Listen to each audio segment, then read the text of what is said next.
Bom, pessoal, meu nome é João Guilherme e em nome da equipe de Sociologia do Colégio Nacional, gostaria de fazer alguns comentários breves a respeito da prova de Sociologia desse último vestibular. Vejamos. A respeito do nível de dificuldade da prova, nós acreditamos que duas questões relativas a este vestibular tiveram um nível fácil de dificuldade. Perdão, um nível bastante simples de ser resolvido. Boa parte das questões tiveram um conteúdo de nível médio, 5 questões.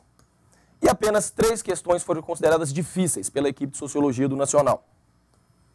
A respeito da forma como o conteúdo foi abordado nessa prova, acreditamos que todas as 10 questões da prova de Sociologia foram conteudistas, isto é, se restringiram ao conteúdo teórico, conceitual da prova de Sociologia.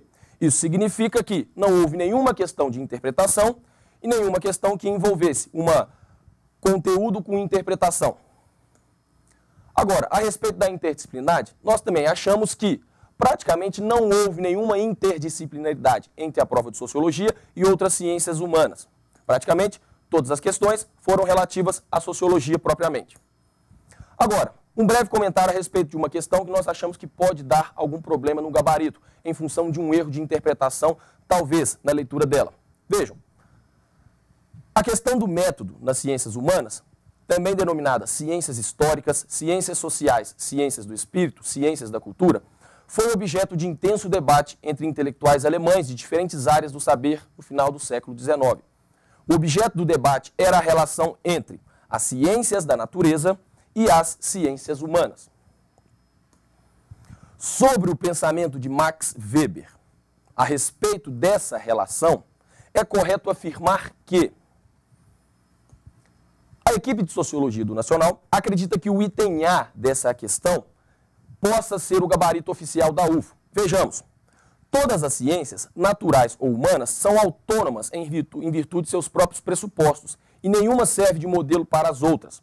Vejam, mesmo a gente considerando que essa possa ser a questão correta desse vestibular, dessa questão, nós acreditamos que há uma possibilidade de dupla interpretação nela.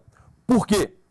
Porque é verdade que, embora as ciências naturais e ciências humanas, para o debate alemão sociológico do século XIX, sejam autônomas no que diz respeito aos seus pressupostos, nós entendemos que, pela forma como o item foi elaborado, há uma dubiedade, há uma probabilidade de uma interpretação dúbia no sentido dessa questão. De que maneira? Entendendo que outras ciências humanas seriam autônomas também entre si, ou haveria também uma autonomia entre as próprias ciências da natureza. Beleza, mas acreditamos que a intenção do item da questão foi dizer que haveria uma autonomia de pressupostos no que diz respeito às ciências humanas, se comparadas às ciências naturais.